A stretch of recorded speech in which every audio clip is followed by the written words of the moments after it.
தமிழ் சுவாச உறவுகளுக்கு வணக்கம். நம்ம இப்ப பார்க்க போறது நன்னூல்ல உயிரீற்று புணரியல் தான் பார்க்கிறோம்.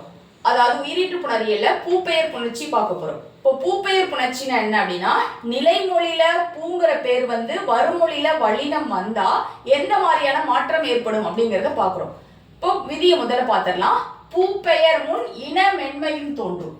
பூப்பெயர் முன் இன மென்மையும் தோன்றும் அப்படின்னா, நிலைமொழியில பூங்கிற பெயர் வருமொழியில வல்லினம் வந்தா அதனுடைய இணை எழுத்து தோன்றும். இணை எழுத்துனா எதுனா வல்லினத்தினுடைய இணை எழுத்து. அப்போ வல்லினத்தினுடைய இணை எழுத்து எது? மெல்லினம். இக்கூட இணை எழுத்து இங்கு, இச்சோட இணை எழுத்து இஞ்சி, இத்தோட இணை எழுத்து இந்து, இப்போட இணை எழுத்து இம்மு.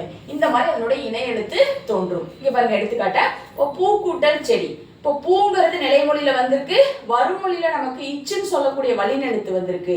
அதனால இச்சோட இணை எழுத்து எது? இஞ்சு. அப்போ பூ கூட்டல் செடி பூஞ்செடி. அப்போ பூப்பெயர் முன் இனமென்மையும் தோன்றும். இந்த விதிப்படி பூக்கூட்டல் செடி பூஞ்செடி இந்த மாதிரி புணரும். அடுத்து பாத்தீங்கன்னா பூக்கூட்டல் தோட்டம். நிலைமொழியில பூங்கிற பேர் வந்திருக்கு, வருமொழியில இத்துன்னு சொல்லக்கூடிய வல்லின எழுத்து வந்திருக்கு. அப்படி வரும்போது அப்போ இத்தோட இணை எழுத்து இந்து தோன்றும். அப்போ பூப்பெயர் முன் இனமென்மையும் தோன்றுங்கிற விதிப்படி பூக்கூட்டல் தோட்டம் பூந்தோட்டம் இந்த மாதிரி புணரும். அடுத்து பாத்தீங்கன்னா வல்லினம் மிகும் எழுதியிருக்கும். இப்ப இந்த விதியில நமக்கு பூப்பெயர் முன் இனமென்மையும் தோன்றும் சொல்லியிருக்காங்க. வல்லினம் மிகவும் நாங்க சொல்லல. நம்ம ஒரு எடுத்துக்காட்டு சொல்லுவோம். மகனும் வந்தான் அப்படின்னு சொல்லுவோம்.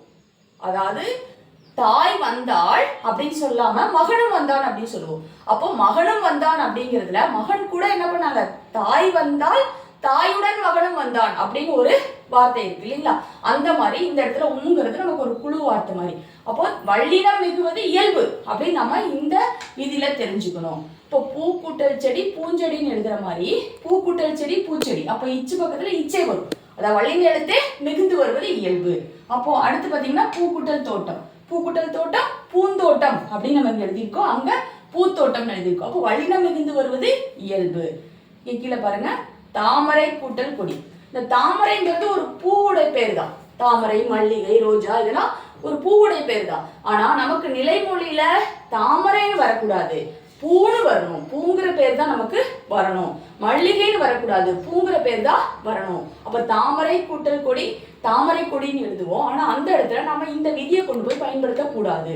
பூப்பெயர் முன் இனமென்மையும் தோன்றுங்கிற விதியை பயன்படுத்தக்கூடாது. இந்த இடத்துல தாமரை கூட்டல் கொடி தாமரை கொடி, மல்லிகை கூட்டல் பூ மல்லிகை பூ இப்படி எழுதும் போது என்ன விதி நம்ம பயன்படுத்துவோம் அப்படின்னா, இயல்பினும் விதியின் என்ற உயிர் முன் காசா தபா மிகும் அந்த விதியை தான் நம்ம பயன்படுத்தணும். இதுல ஒண்ணு பாருங்க, இங்க பூ வந்திருக்கு.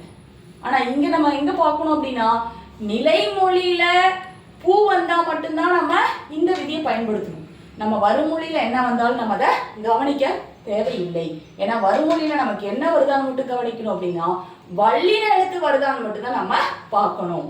அப்போ இந்த விதியுடைய பொருள் என்ன அப்படின்னா, பூப்பெயர் முன் இன மென்மையும் தோன்றும் அப்படின்னா, நிலைமொழியில பூங்கிற பேர் வருமொழியில வல்லினம் வந்தா இன எழுத்து மிகுந்து வரும்.